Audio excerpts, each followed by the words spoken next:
important, because this is an agreement that is signed between this government and many other governments in Europe.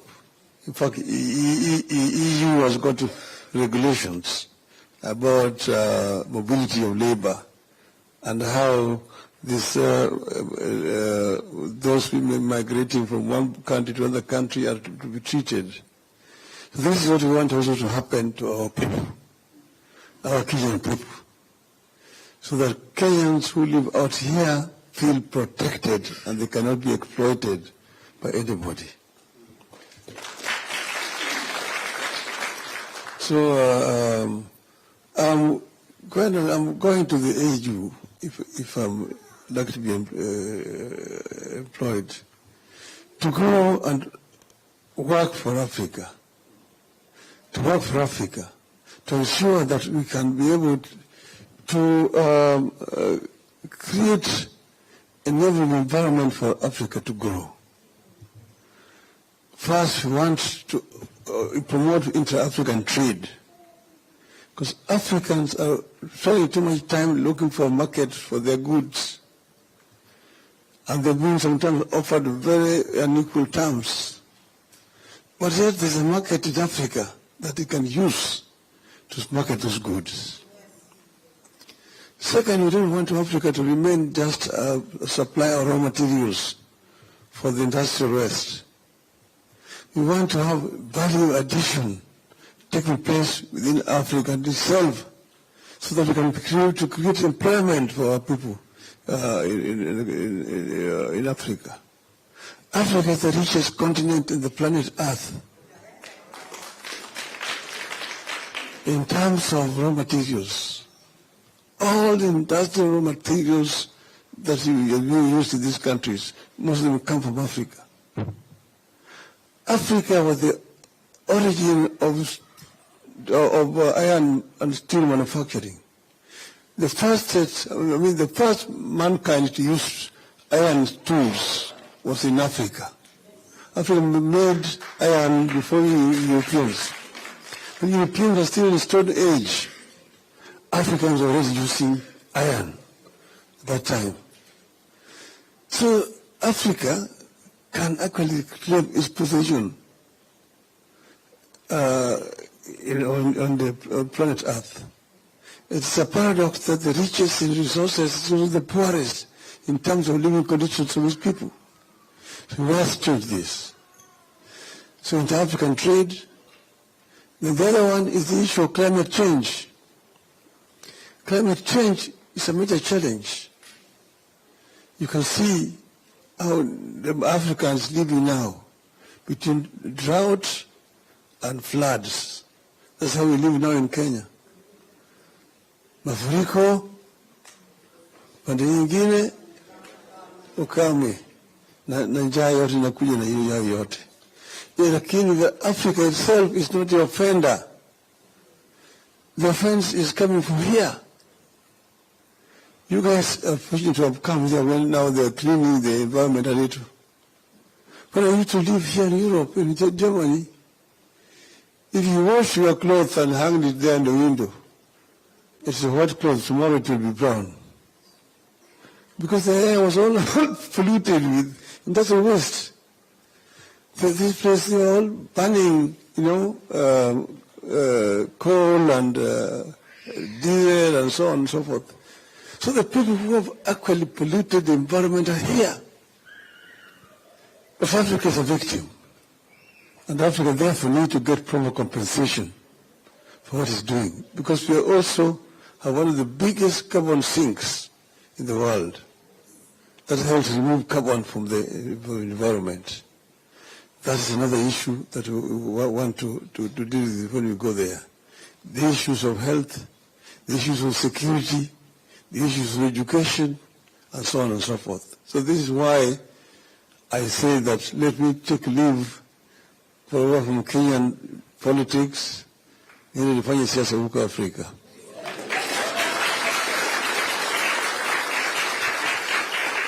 Niende nisiende? Niende nisiende? Hapo mtivi sasa. Sawa. Okay. Now let me finish by, when I was down here, we used to as students, we used to meet. Sometimes we used to go along and celebrate and so on and so forth. Okay? And sometimes we used to sing. Okay? Shall I sing? Yes. The Germans, when they went to Hawaii, is very far. And they went there, they found that Hawaii was too hot. And too hot. The Germans like their beer. Is that not true? Then when they went there, they found there was no beer in Hawaii. So they said, no, I will never go back to Hawaii. This is too hot. Okay? So it goes like this. Es gibt kein Bier auf Hawaii, es gibt kein Bier. Du fahre ich nicht nach Hawaii, du bleibe ich hier. Es ist so heiß auf Hawaii, kein cooler Fleck. Hula, hula, hula, hula, Geld gibt es nicht. Wenn es so weitergeht, bis morgen früh, sind wir in Alkohol bis an die Knie. Wir machen das bis morgen früh und singen Pum, Swalala, Pum, Swalala, Pum, Swalala, Pum, Swalala.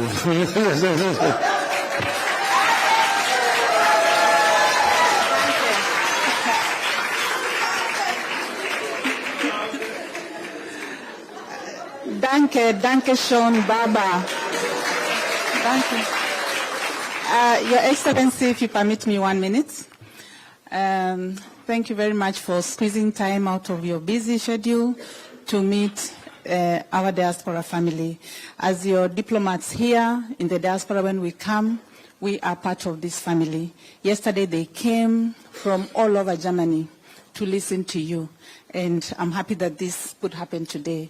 They are here from Bonn, Stuttgart, Mainz, Frankfurt, Bremen, all the cities, Bayern. They are from all over Germany. Thank you very much, Cologne.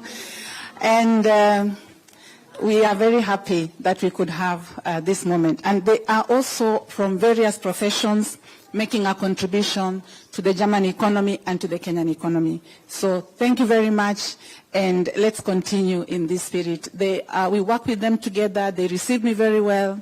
Na tuko pamoja. So now, I would like to tell you that His Excellency the President has a short time. He has other engagements, but we will have an opportunity just to ask a few questions. And I had already given this mic to, okay.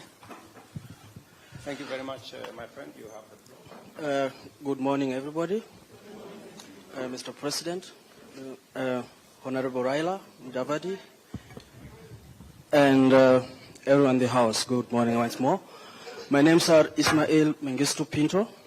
I'm living in Germany for 14 years and working at the moment with the Mercedes-Benz in Spandau. And I have a few questions that affects me also directly and other Kenyans. My first question is, I was here yesterday, and today morning I had a phone call with over 6 persons, and most of them had a misunderstanding why you are here, and most of them are saying that you signed that some of them to be deported home. Now I'm here to ask you to address them and tell them that your intention here was positive and not to take anybody home so that they don't have the misconcept. And number two goes to the diasporas here. We tend to be sending a lot of money at home, and I think I send at least 2,000 every month, at 1,500 something.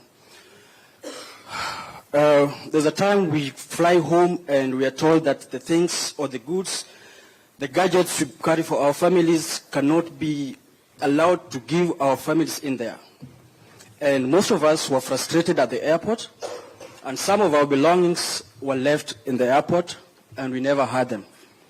I think it affects our livelihood in one way or the other.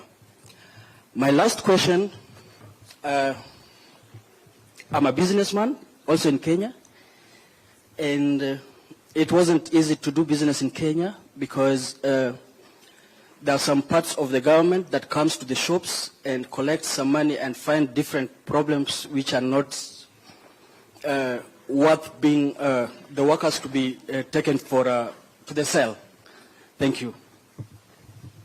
Thank you very much. Let me just do this so that maybe by answering some of his questions, I could answer some of the others. But let me just answer him, and then I take the next question.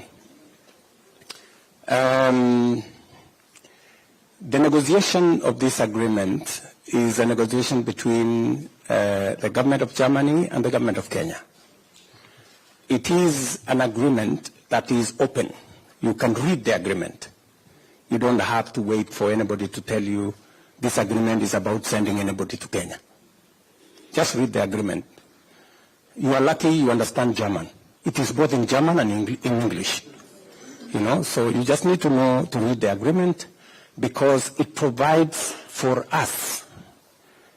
Because today I was meeting the recruiting agencies in the morning. They've been having very serious problems of accessing this market because we didn't have an agreement. Today we are using the agreement to make it easy. First, to make sure that we have mutual recognition of skills. Second, we have elimination of unnecessary barriers for those people who have an opportunity to work here. Three, it creates a seamless connection between the opportunities in Germany, that are many, and the millions of young people in Kenya that are looking for those opportunities. This agreement facilitates those who are looking for opportunities. And nobody will be forced to come to Germany. It is a volunteer. When you're looking for a job, you look for a job in a place where you are comfortable to work. The rules are there, the regulations are there, and much more importantly, there are citizens who come from Kenya, work for the companies here, and sometimes they are abused. And they are mishandled. The agreement gives us now the opportunity to make sure that we can protect the rights of Kenyans working in Germany. Making sure that they are paid in accordance with the law. We don't want Kenyans to be underpaid merely because they are of the color of their skin. They are also treated as they should, as we treat citizens of other countries. Of course, on the German side, they've also said once somebody completes his tour, he has worked here, and in fact, before even I go there, it also gives us an opportunity to have visas for people who want to train in Germany, you know, which has always been a problem. And secondly, it also gives us an opportunity to, even when you have trained, it now gives you an opportunity for you to have industrial attachment. Visa for you to stay here to do industrial attachment. I hope Rosalind, that's correct, yeah? To make sure that you have an opportunity for industrial attachment. And then it also gives you an opportunity once you have a company that now wants to hire you.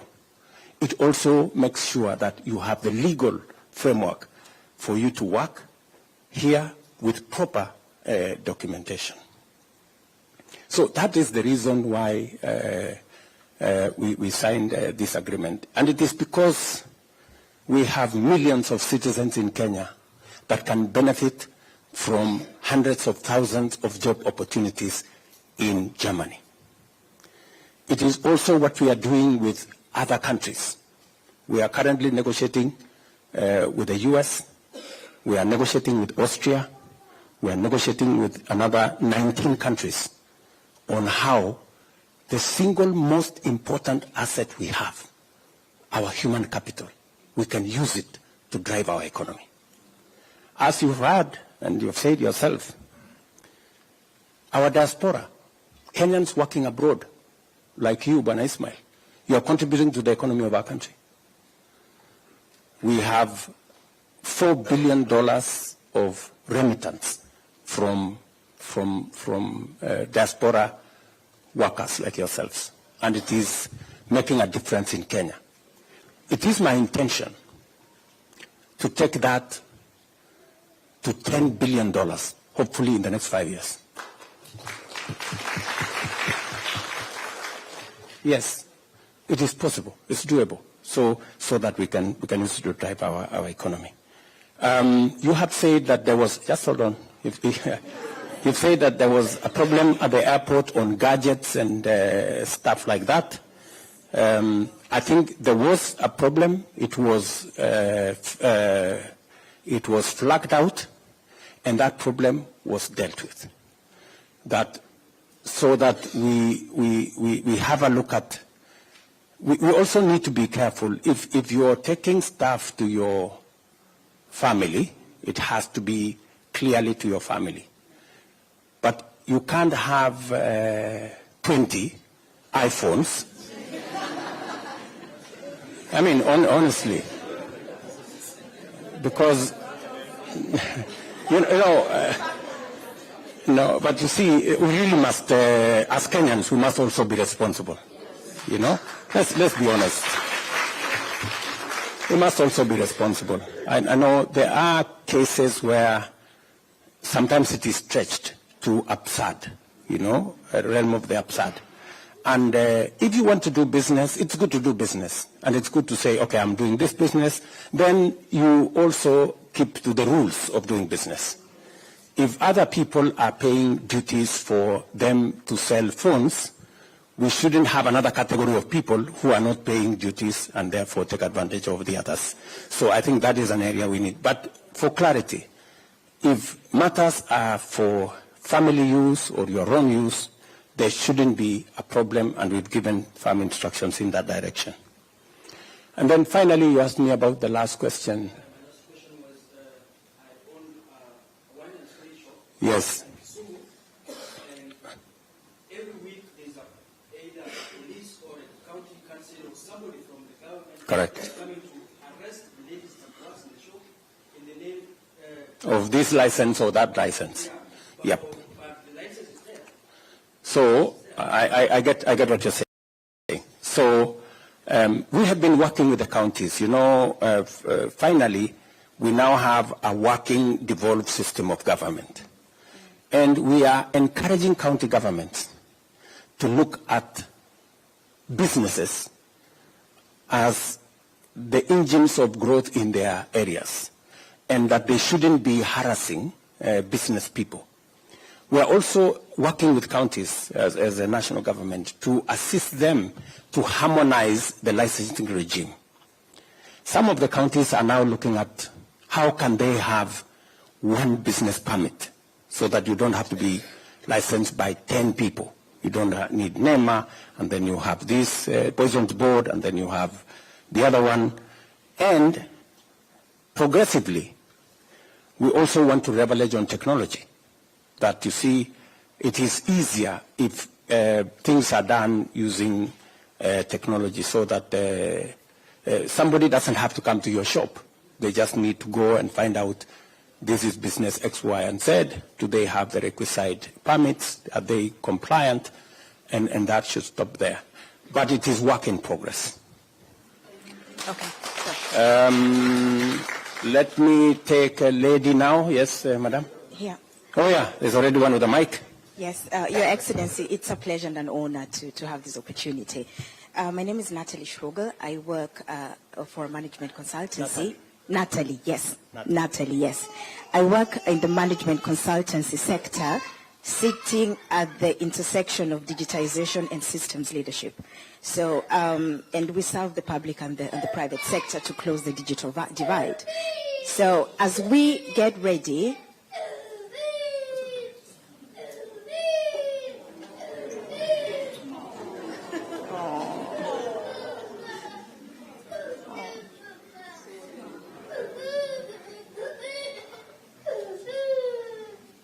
okay. So we're working to systems leadership, digitization to close the digital divide. So as we get ready to convene at the UNGA 79 in New York, under the Mantle Summit of the Future, how can we as the diaspora play a role, and what role can we play towards helping Kenya position itself in these goals? Because if we tie the knot around the agreement that we signed yesterday, it's a big will that we've really moved for our country. So how do we put these two moving parts together to be able to, holistically just move that needle forward? And what is the role? And I'm just going to be very careful not to speak of any diaspora because I only know the German system. So how can we, the Germans specifically, be a part in the future declarations that we're going to make in New York? Thank you very much. Thank you very much. Technology is going to play a very big part of what the future looks like. It is the reason why, as a country, we are what is being described now as the Silicon Savannah. And it's the reason why I went to San Francisco last year to try and create a connection between the Silicon Valley technology network and what we have in Kansas City. It is the reason why I have appointed Mr. Thigo, my special envoy on technology, because technology is going to influence many things in the future. It is the reason why we are digitizing government services. We had 350 government services digitized in 2022. We now have 20,000 digitized. And it is my intention that by the end of this year, every government service must be on the digital platform.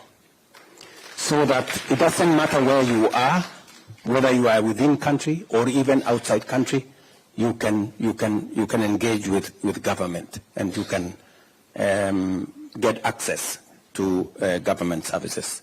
And therefore, I agree with you that as we have the Summit of the Future, in which I will be speaking, by the way, and in fact, they already asked for my views in a video which we recorded and sent.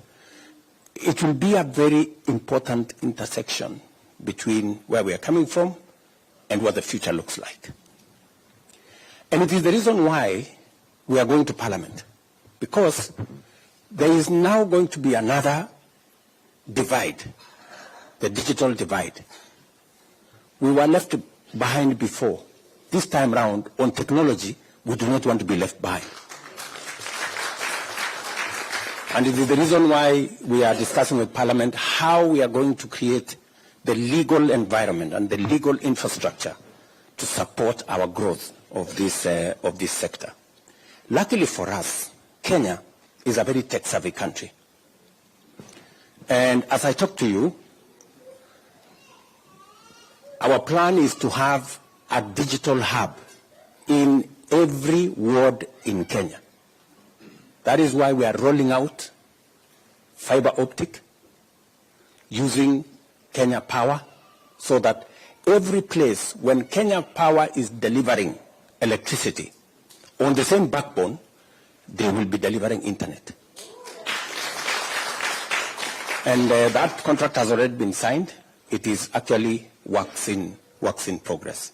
So we are thinking ahead of where we need to be, and I will be happy to share with you my thoughts and what I intend to say at the Summit of the Future. in New York next week. Thank you. Good people, I'll seek your magnanimity because we need to move His Excellency to the next appointment. We have taken questions from this side. I will come this side. We started with a gentleman and lady. We'll start with the lady here and get a gentleman. Be brief. Thank you so much. My name is Angela Kerubo. I'm a lawyer. I came to Germany about 10 years ago.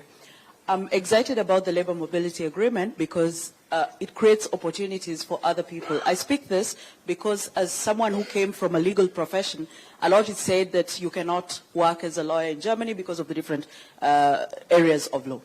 So anyway, what I would like to ask and challenge you, Mr. President, is by signing this agreement, I would be very offended if the people who are brought on board, and with no offense about Germans, they are our husbands, they are our children, but we want Kenyans who are in this country to be also involved or to play a part, because there are Kenyans here, there are teachers, we have teachers, we have Kenyans who are nurses, we see a lot of nurses coming into this country. These are the people who will provide the expertise because there is also the cultural aspect. We understand the cultural issues because we have a lot of Kenyans who come to this country, end up being depressed, and mostly men suffer mentally coming to this country because they don't understand the culture of this country. So it would be very important for diasporans who are here to help on board or to play a part in this labor agreement. The second part is we also have Kenyans here. I will take this opportunity to mention, for example, I've seen him, I wanted to mention him, Mr. Mutunge has a very good program, and this program is he's training aircraft engineers in Kenya. And to train these aircraft engineers in Kenya, he needs things like aircrafts. And he has received from organizations like Lufthansa have donated to him an aircraft. But it is a very complicated process to import this, or you can't take it as a Kenyan or as an individual. The government needs to support such activities so that we can develop, because it does not only create opportunities for Kenyans who would then train and come and get jobs here, but it also creates opportunities for Kenyans who are in Kenya. Instead of learning theoretically, you go to a college in Kenya, you learn about maintaining an aircraft, but you have never seen that aircraft. You've never been near an aircraft. So thank you very much, and those are the challenges that I would like to put in. Thank you very much. Thank you. Let me answer her, just because it's very important what she said. First, as a lawyer, please help read between the lines. That can also be your contribution. Look at the agreement. If there are any areas that you think we need to nuance it to make it better, work with the embassy here, and Madam Roslyn here will provide the leadership so that we can continuously improve on the agreement so that it serves us better. Number two, you have said that Kenyans who are living here should be in the equation. And I couldn't agree more. And thank you very much for offering to support your colleagues who are coming. It would be immensely useful if you can provide orientation for the people coming here because of difference in culture, because of some shocks that may arise. And the ambassador should be able to provide that mechanism for Kenyans who are already here to support your countrymen and women who are arriving, and we should find a mechanism for that to happen. And then on the third issue on Mr. Mutunge and some of the... this morning I had a very interesting conversation, by the way. There are people, Wanja here was telling us this morning that she needs left-hand drive vehicles because the driving is on the other side. But you said it was on the wrong side. It is not the wrong side. It is the right side by us, and so it depends on where you're standing from. So anyway, so we need that, some of the equipment to facilitate the training, to make sure that our labor is fit for, working in Germany. It was also said that we need some tools, again this morning. We were told that, for example, the training we have for our technical staff, plumbers and everybody, there are some tools that are different. For the British system that we have is different with the German system. So again, we will look at, these are now things that are coming out because we are having this conversation. We will then need to improve on some of those things, including what my good friend here, Mutunga, is saying, that maybe there will be need for opportunities for us to facilitate some of the training tools, whether it be aircraft, whether it be tools, whether it is cars, so that we can facilitate this export of labor to be seamless, as Kenyans will have the requisite skills. They don't have to come here and train again. So I think that's a very positive contribution, and therefore both Rosalind and the ambassador here, we need to capture some of those things so that we can now, because we now have a joint, what is that? Joint implementation committee that is going to be made of German professionals and Kenyan professionals to help us now clear some of these hurdles that we have. Thank you, Excellency. I have a plan, yes. I mentioned to you about the cultural center. This is for use at various levels with the issues of mental health, etc., like what has been said here. I don't want to go into it. But I will give Pastor here the mic, and please, under 1 minute. Yeah, thank you, Balozi.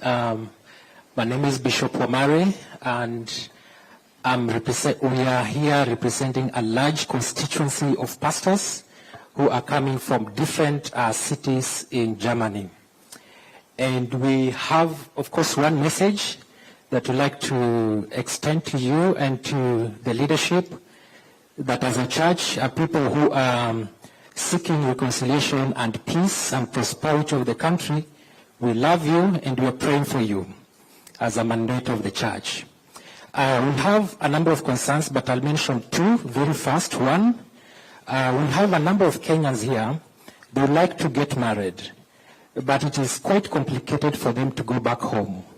Is there a possibility that this can happen within our embassy? Probably it could be a legal representation, and we could do that. Number two, as a church, and forgive me, I'm representing the constituency of pastors and in Germany. As a church, we need people that we would like to come and help us to work. We need pastors, ministers, professionals such as keyboardists and such a people, because we have a large constituency of churches, in this case Kenyan churches in Germany, and we need manpower. And sometimes it's quite complicated and difficult to get visas in Germany for such purpose. So we are praying if there could be any intervention where that is concerned, we'll be much grateful. Thank you, Pastor. Rosalind, do you want to answer that? Because I think that matter he has raised on marriage around the embassy has been raised to us before, yes, in a different jurisdiction, and also the second matter. Yeah. Thank you, sir. On the marriage thing, you'll be happy to know we already have a framework, a committee. Very soon we should be able to roll out marriage services here at the embassy in Berlin. So that is something that we are already working on. And the church staff issue has actually been raised with me just this week about, and I believe that is a category that is now covered within the agreement. So church workers, ministers, and so on should be able to immigrate under the agreement that we have just signed. Thank you. Thank you. Thank you very much. Maybe I'll take two. There is a young man there with a good hairstyle. Let's talk to him. And then one of the ladies here with a very nice dress. Thank you so much, Mr. President. My name is Benson Kuria. As you can see, I'm a youth. I'm a beneficiary of the voluntary service. I came through Sally Klauswald. She's one of the Kenyans who are sensitizing Kenyans online on ways to migrate to Germany, physically, not online. And I came here, I did my FSJ, and now I'm doing my Ausbildung. But Mr. President, I would say we are going through a lot of challenges as youth. I hope we have some youth here. Coming here, it's difficult. As you said, you are having partnership with the German government. But the academic credentials, as you said, Mr. President, they are very different than our school system. My first question is, what are the conversations that you're having to make our school system kind of the same with the German system? So when we are translating our documents, our anerkennung, our work credentials, that they are accredited here, that we are given the same chances as the Germans who are here. Because we are starting from scratch. As they said, we are going through a lot of stress as men. We've studied back in Kenya, we have our degrees, you come here, you're told you have to start again.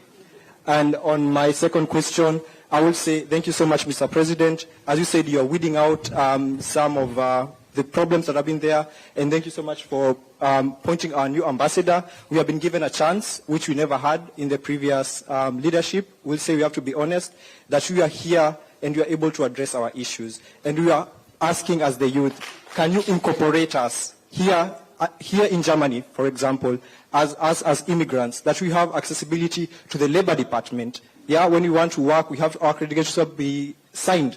Yeah, education system also. We are not given the chance to get close so our issues can be heard. What are you doing about that also here in Germany as you work in Kenya? Thank you so much. Thank you. Thank you very much. Again, I had a meeting this morning with the labor agents, and actually those two issues came up, that some of the Kenyans who come here, you have qualified, but when you come here you are told you're taken back a year, and you're told go back to school and do this. And it is because we didn't have a framework. Now we do. And in fact, one of the issues two issues I raised with the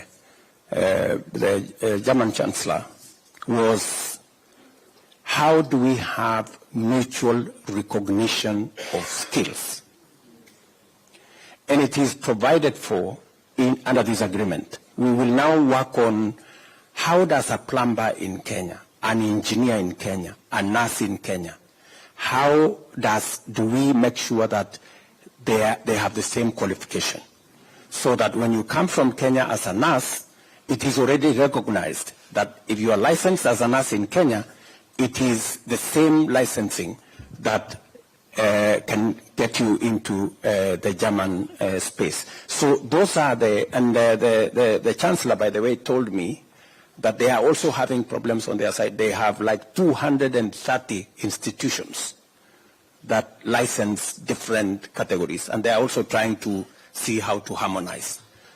So it's not only a challenge on our side, but it's also a challenge on the German side. But you know, this agreement now creates the ecosystem for us to sort out these challenges. In the past, there was no framework. Now we have a joint committee of officials, high-level officials from Germany and high-level officials from Kenya to look at some of the issues that you have raised. You have said, Mr. Kuria, that you want to be involved. You know, you want to be. The other issue was education. How do we also facilitate continuous training, making sure that you can improve on your skills, you can enhance your skills? And one of the organizations that we met this morning was actually saying they are going to provide that opportunity. They already have offices in India because there is a big market. Talent Orange. There is a group called Talent Orange and others. So I think now that we are having this conversation, it will become much more easy because we are now organized. And hopefully we can be able to support you better. Yes, Madam, you have something to say? Yeah, so thank you very much. Thank you. So my name is Dr. Rahab Njeri from the University of Cologne. I am a historian, community and scholar activist, and I sit currently in a position that has never been in the history of Germany in a university. So I am the first, as people would like to say, one of the first, and I cannot be one of the first if it's not because of the work of the community, our Kenyan communities, especially the women who have done a lot. So one of my mothers is there. So I always say my doctor title belongs to our community, and I come from Cologne, from Cologne. So I am bringing questions from my generation because I think I came here as a very young girl. I've gone here to school, I've studied here, I've taught here, and I work at the administration in a German university. So one of the questions is, especially when it comes to the diaspora, the voices of the diaspora, the young diasporans living here, and I think that this has also been mentioned. We understand the language, we know the system. How are they going to get involved? Because sometimes we have a feeling it's a couple of people who are involved in the diaspora talks, but not everyone from the diaspora, not everybody who is a Kenyan gets involved in these talks. So how are we going to deconstruct those power hierarchies that are actually there, making sure the older generation, for instance, are not involved in these talks? So that's one of my questions. How is that going to be implemented in the diaspora desk or even in the diaspora engagement? And the other one is in concern of labor mobility, and these are questions that I'm bringing from NRV. So one of the questions that has been asked a lot is, how is Kenya and the German government going to build sustainable structures for our brothers and sisters coming to work in this country? What is the Kenyan government going to do? And what is the German government doing about it? And how is that going to be implemented? And most importantly, who are the people doing the implementation? So those were my two questions. Thank you very much, Jerry. You have raised concern about involvement. I think this is something that has come up earlier. Involvement of young people, involvement of people who are coming into Germany now. I'm told that there is a small problem between the Diaspora organization, but this is purely a Diaspora people's challenge here. You need to sit down amongst yourselves and sort yourselves out. I mean, honestly, you know, we would, you know, if we came as government and imposed on you people, it would be wrong. I mean, you people need to sit down, you know, and organize yourselves. And I want to ask the ambassador here, please, if they need a forum, if they need a place, provide a place for these good people to sit down and organize themselves.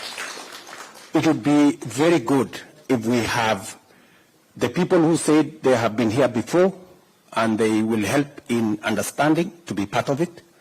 It is good for the people who have come recently to be part of it, so that we have an experience from an all-round experience. I think you said we should expel the older ones.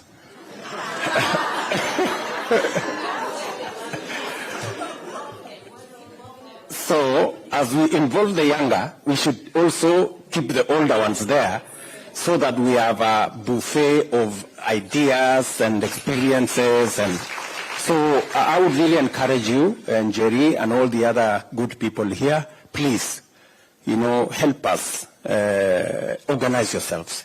That way we can support you better. And you can have a channel that you can channel some of the issues to us. Let me also ask Madam Jogu, you have said a very powerful point as to, yes, we have an agreement in place. And I want to persuade you guys, you know, sometimes we think that it is the Germans who have an interest in this agreement. It is not the Germans alone. We also have an interest. I mean, we are concerned that we have millions of young people coming out of college with skills, with competencies, but we do not have enough jobs at the moment in our country. Should we deny them the opportunity to come and work in Germany? I don't think so. And that is the reason why we took the bold step that, okay, we have a youth bulge. We have a labor market in Germany. What does government do? You proactively engage with the labor market so that you provide a mechanism that is win-win, that secures opportunities, but also protects Kenyans from being exploited. And that is what we have provided in this agreement. And I cannot say it is 100% perfect. Maybe there are areas we can improve. And that is why I asked my sister there, as a lawyer in this country, to look at the agreement. If there are areas we can make it better, let's do. we are open to participation, and I hope when you sit down with your colleagues, you will be able to give us feedback, so that we can improve on it. Maybe, Madam Njogu,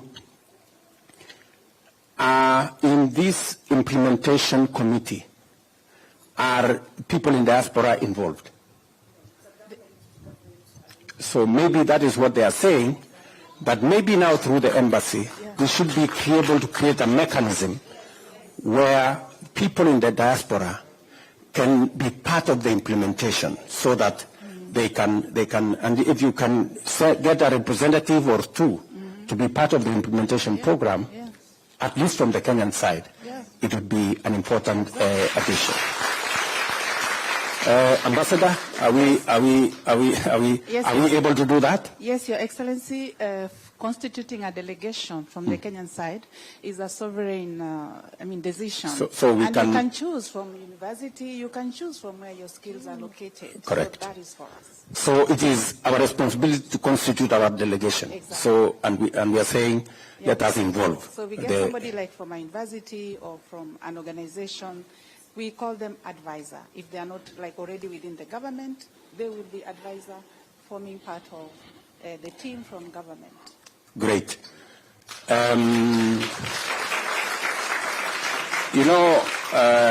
know many of you have questions, but I have a flight to catch, and I have 2 meetings in between, and because I have a job to do in Kenya. Yeah? So I wish I could stay here a day longer, but it is not possible because I have an engagement Sunday, Monday going, and we are also preparing for the UN General Assembly, but I have some stuff to do back at home. But I think the next time I come, we do it in, if we had maybe found time yesterday, would have taken longer so that we can engage better and we can listen to one another better. But let me conclude by saying, my sister,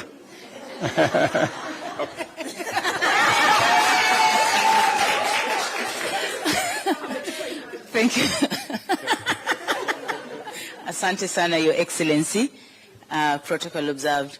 Kwanza kabisa nataka congratulate Ms. Roslyn Njogu. I just want to say, after us getting that office, the Diaspora State Department of Diaspora Affairs, you guys understand your homework. Thank you very much to that. And to the recruiters who are here, recruiters who are here, when you're sending our brothers and sisters from home, please, the political climate right now is very harsh. Zungumza na sisi hapa diasporans. Tuwaeleze where you can send people. There are areas that ingozi yetu haiwezi kanyaga. But we have our brothers and sisters working in these areas. Let us work on that. That is something that really has to be looked into. And also I want to commend our Deputy Balozi. That is Balozi Valerie, who has also been fighting on the social protection of those who are coming. Your Excellency, sisi hapa kama diasporans, saa zingine tukimbiangi embassy because tunasema uko hatuna hiyo social protection.